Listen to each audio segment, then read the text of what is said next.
After years of being called too sensitive by my husband's family, I finally stood up to his sister. She threw her wine glass and said, "You'll never be one of us because you're weak." My husband grabbed his coat and left with her. I cleaned the glass cuts off my hands alone. 3 days later, a delivery arrived with a note that I grew up in a quiet home in Winston-Salem, North Carolina. My mom taught second grade. My dad worked at the post office.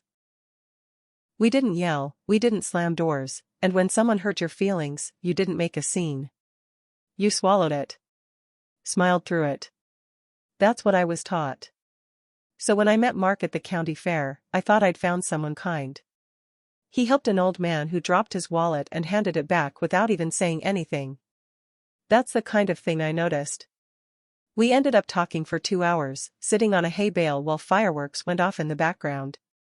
He asked for my number. I gave it. I felt lucky. For the first year, things were great.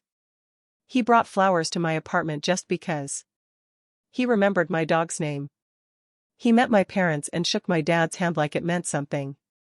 But the first time I met his family, something felt off. His mom, Gloria, smiled, but only with her lips. His dad barely looked up from the TV. And his sister Callie, she didn't say more than hi. It felt like I had walked into someone else's house uninvited. I told Mark that night, "I don't think they like me." He kissed my forehead and said, "They're just guarded. You're reading too much into it." That became the start of a pattern. I would feel hurt, confused, or out of place, and he'd tell me I was reading too much into it. The second Thanksgiving I spent with them, I made homemade cranberry sauce. Gloria looked at it, tasted a spoonful, and said, "It's very sweet. We usually use the can, but this is different." Callie laughed and said, "She's a Pinterest wife." I smiled, pretending it didn't sting. Mark just kept eating. When we got in the car afterward, I said, "That wasn't very nice." Mark looked at me like I was a child. "Jesus, Claire. They're just joking. You're so sensitive." Sensitive. That word started following me around. Whispered at birthdays. Muttered at Christmas. Joked about at barbecues. When I told Callie I couldn't come to the family ski trip because I was scared of skiing, she told everyone I was too delicate for snow. I heard her laughing about it with Mark's cousin at New Year's. Still, I kept going to the events. I kept bringing pies and helping clean up and smiling even when I wanted to cry. Because I loved Mark. I kept telling myself that.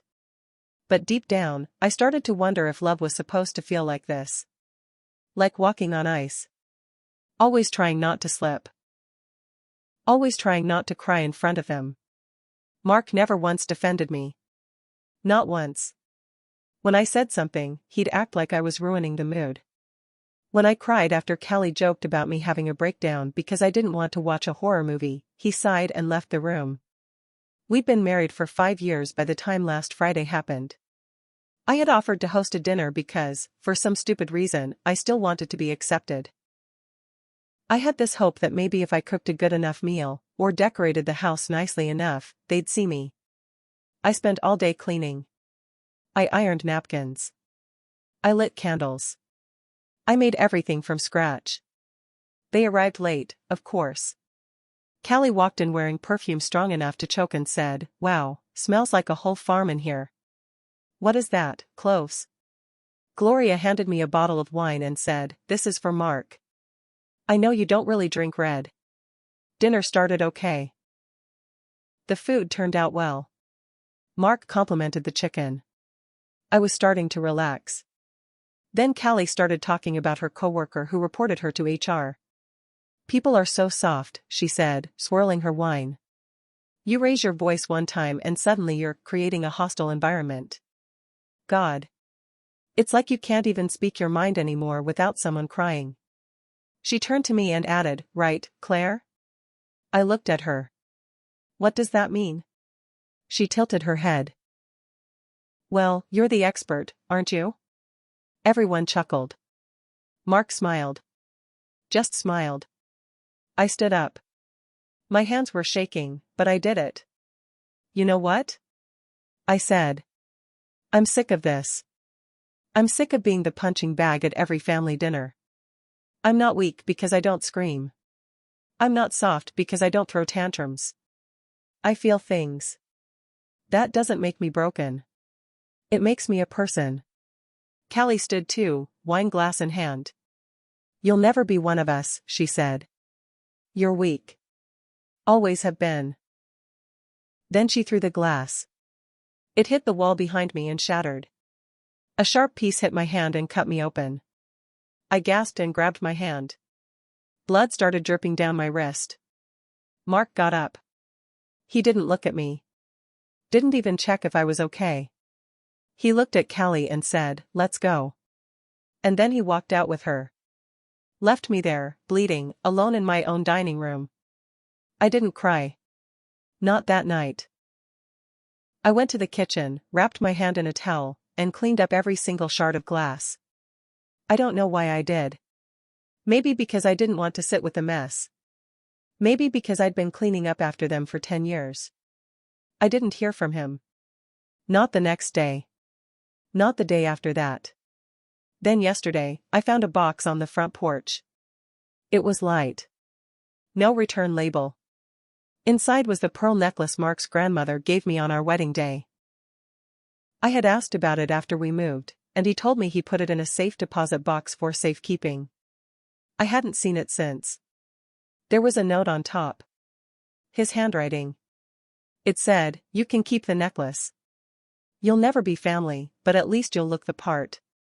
That's when I knew. Something inside me broke open. Not in a way that hurt. In a way that woke me up. They took 10 years from me. Made me think I was nothing. Made me believe I had to earn their love. They don't know it yet. But I'm done playing nice. That same afternoon, I sat on the couch with the necklace in my hand. I stared at it for hours. Not because I missed him. Not because I wanted him back. I stared because I realized something: he never saw me as a person. Just a placeholder. Someone quiet enough to fit into the cracks of his messed up family. Someone soft enough to mold into what they wanted. And now that I wasn't quiet anymore, I was disposable. I didn't cry. Not even when I wrapped the necklace in a towel and shoved it in the back of a drawer. I didn't want anything from that family touching my skin ever again. Instead, I pulled out my laptop and opened my emails. I searched for something I had ignored for months, a message from an old friend of mine, Trina. We'd worked together before I got married, but we drifted after Mark told me to set boundaries with my past. Trina had offered me a job last fall at a boutique hotel she managed in Savannah. Back then, I turned it down. Mark said it was too far and too sudden. I replied to her now with one line: "Is the offer still open?" She answered in less than 20 minutes. "For you? Always. Can you be here Monday?" I stared at the screen. Then I looked around the house. The living room with the throw pillows Gloria said were too much. The dishes Callie always mocked for being kitschy. The wedding photo of me and Mark on the wall where I looked like a guest in my own life. I grabbed a box and started packing. By the next morning, I had everything I needed in 2 suitcases. I left the rest. I wasn't going to beg for furniture. That same morning, a text from Mark finally came through. After 4 days of silence. "Hey. Hope you're feeling better. Cal overreacted. But we need to talk." I didn't respond.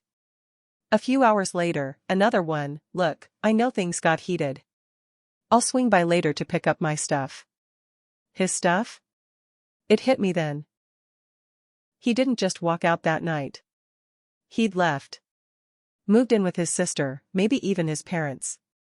They probably welcomed him with open arms, patting his back for escaping the too sensitive wife. I wasn't angry. I wasn't even shocked. But I wasn't going to make it easy for him.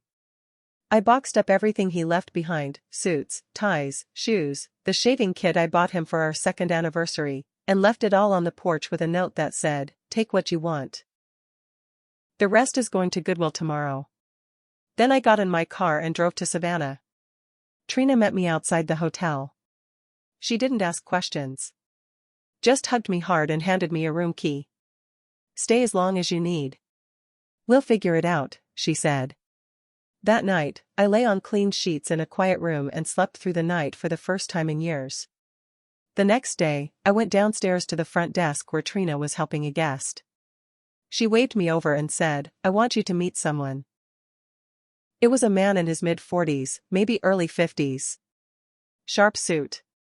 Warm eyes. Trina introduced him as Mason, the hotel's silent investor. Apparently, he was expanding into Charleston and looking for someone to run events and guest experience at the new location. "You worked in design, right?" he asked me. I nodded. "Trina says you have good instincts. That you see details other people miss." I smiled. "Sometimes too many." He laughed. "Good. We need that." We talked for 20 minutes. He handed me a card and told me to think about it. Later that night, as I sat in the room going over his offer, my phone buzzed again. Mark. This time, it wasn't a text. It was a photo. A picture of the necklace. Broken. Smashed to pieces on what looked like Callie's kitchen counter. Below it, one line, "Looks like it wasn't safe with you after all." Something about it made my hand shake. It wasn't just cruel, it was meant to hurt. To remind me that they still thought they held power over me. But they didn't know I was already gone. That I was already building something better. Still, I couldn't let that message go. Not because of the necklace. But because it meant they weren't done with me. That's when I made a decision. I wasn't just going to start over. I was going to pull the curtain back on everything they had done. Every lie. Every insult. Every fake smile at church. Every secret Mark shared with me late at night when he thought I'd never repeat them. I had the receipts. I had the emails. I had the stories. And I had nothing left to lose. But first, I had to get something from back home. I waited a few days before going back. I didn't tell anyone. Not Trina. Not Mason. I didn't post anything. I just booked a rental car and drove 6 hours back to Winston-Salem without stopping. The neighborhood was quiet when I pulled into the driveway. Our driveway. No one was home. The porch light was still broken. The same one Mark promised he'd fix for 2 years. My potted plants were dead. The welcome mat looked like a joke now. I let myself in with the key. Mark didn't bother asking me to return. The house smelled stale, like cheap aftershave and microwave dinners. I went upstairs to the bedroom. My old nightstand drawer was empty, but I wasn't there for that. In the closet, behind his suits, taped to the wall, was a black folder. I put it there 6 months ago. Inside were copies of everything I never had the nerve to use. Screenshots of texts from Callie, calling me fragile and good for nothing. Emails between Mark and Gloria where they talked about how I wasn't a good match for the family. Notes I wrote after arguments, word for word, what was said. I had saved them because deep down, I knew no one would believe me if I didn't have proof. And something else was in there. A USB drive. Mark used to keep it on his keychain. I took it from his drawer the day after the wine glass incident. I told myself it was for closure. But I hadn't looked at it. Until now. I plugged it into my laptop in the kitchen, hand shaking. The files were disorganized, PDFs, screenshots, audio clips. And one video. I clicked it. It was from Mark's phone. A family dinner last year. You could hear them laughing, Mark, Callie, their dad. And then someone said, "I don't care how pretty she is, she's got no backbone. She cries if you look at her too hard." Then Mark's voice, "She's just easy. Quiet. She won't leave me no matter what. That's the appeal." Laughter. I paused the video. My mouth was dry. I stood there in the kitchen where I had poured wine for them, baked for them, cleaned up after them. And this is what they said when I wasn't in the room. They thought I was safe to mock. Disposable. I took the USB and the folder and locked them in my glove box. I didn't know what I was going to do yet, but I knew this, I wasn't letting them get away with it.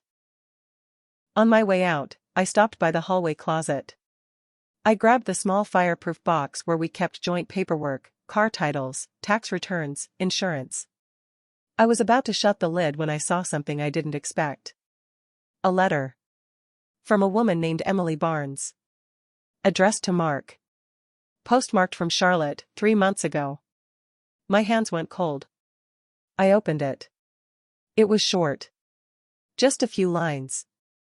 Mark, thank you for the weekend. I needed it more than you know. You made me feel like I still mattered. I'll always keep your secret. I hope she never finds out. I sat down on the stairs. Everything made sense. All the business trips that were just 2 hours away. The nights he stayed at Callie's but didn't answer his phone. The sudden push to go separate ways on finances. He hadn't just disrespected me. He had betrayed me. And not just emotionally. Legally, too. I remembered the new paperwork he had rushed me to sign back in January. Said it was for streamlining our taxes. I signed without reading it. That's on me.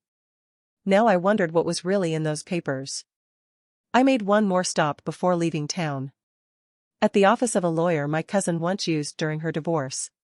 His name was Jim Bellamy. Quiet man, but sharp as hell. I dropped the documents on his desk and told him I needed help. He flipped through them and frowned.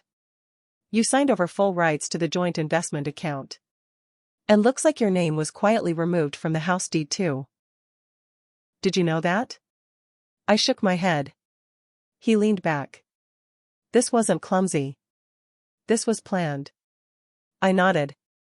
And now I want to plan something of my own. He looked at me for a long moment. Then he said, good. Let's get to work. I worked with Jim Bellamy for 5 weeks straight. I didn't tell anyone except Trina. I stayed in Savannah, helped at the hotel during the day, and spent my nights digging through documents, screenshots, and memory. Jim filed the paperwork piece by piece. He said if I wanted real revenge, not just emotional closure, I had to do this smart. Quiet. No warning shots. Mark thought I was broken. He didn't know I was building a case under his nose. Here's what we found. Mark had shifted most of our shared savings into a personal investment account. The paperwork I signed let him do that without my consent. The house was now legally in his name only. There was a second account under a fake LLC. Callie was a co-signer. And most of all, Mark had been sleeping with Emily Barnes for over a year. Jim said something that stuck with me. You want revenge? Don't just fight back. Own the board. So I did. First, I sent a certified letter to Mark's workplace. Not a message, a formal legal notice, drafted by Jim. It was short and clear. Claire has retained legal counsel. Do not attempt to contact her directly. All communication must go through her attorney. That got his attention. Then I froze the accounts I still had access to, pulled every record of joint purchases, and filed for a full financial audit of the investments. Jim filed a court motion to investigate fraud and marital asset concealment. Mark tried calling. 23 times in one day. I didn't answer. He sent texts that went from defensive, "This is crazy," to desperate, "Can we please talk," to angry, "You'll regret this." I never replied. The real storm hit when Jim mailed the second packet. To Mark. To Callie. And to Emily Barnes's husband, Michael. Yeah, she was married. Turns out she and Mark were sneaking around during business trips, and Mark didn't know she was lying to him too. She had a kid. A mortgage. A whole damn life. Michael responded faster than anyone. He showed up at Jim's office with his own folder of screenshots, texts, photos, emails. He had been suspicious for months. When he saw my letter, he said it tied the whole thing up. He filed for divorce that same week. Emily lost everything, her husband, her kids' custody, and her job. Because get this, she worked for one of Mark's biggest clients. Michael sent the video from the hotel, one of her and Mark, drunk and stupid, saying things I can't repeat. It wasn't just infidelity. It was business talk. Inside information. Possible corporate misconduct. Jim forwarded that to the client. Mark was fired in less than 72 hours. His contract was cut, and a non-compete clause kicked in. That meant he couldn't work in the same field for 2 years. Then came the court summons. Jim filed for divorce on my behalf in North Carolina, with charges of asset concealment, marital fraud, emotional abuse, and intentional infliction of distress. Mark didn't show up to the first hearing. Callie did. She barged into the courthouse like she owned it, said I was making a circus out of nothing. Jim handed her a subpoena. She was now personally liable for any funds linked to that fake LLC. Her face went white. That same week, the financial audit came back. $47,000 moved into the fake LLC account over the past 9 months. Technically? Theft. I had the choice to press charges. I did. Callie was arrested. She got a mugshot and everything. She tried to spin it as a misunderstanding, but the judge didn't buy it. Her job at the real estate agency? Gone. Her fiancé? Left her. Turns out he'd had doubts for a while but stayed for the money. The irony was perfect. Mark, jobless and toxic, moved back in with his parents. Gloria tried sending me a message through Trina, something about how family feuds should stay private. Trina laughed in her face and said, "You made her clean glass out of her hand alone." As for the house? Jim found a clause in the quitclaim paperwork that Mark had failed to file correctly. It was invalid. The house was still half mine. I could have fought to take it. I didn't. Instead, I forced him to sell it. Then took my half. Down to the cent. The court sided with me on everything. I walked away with 100% of the remaining savings, 60% of the house sale, full ownership of the car, and legal damages for emotional abuse total? Over $130,000. The last time I saw Mark was in the courthouse hallway. He looked thinner. Greasy hair. Wrinkled shirt. He tried to talk. I walked right past him. He called after me. "You ruined me." I turned back. "Just once." "No," I said. "You did that yourself. Now I'm here." Back in Savannah. I took Mason's offer. I'm managing events at the new Charleston Hotel. I have my own apartment. My own bank account.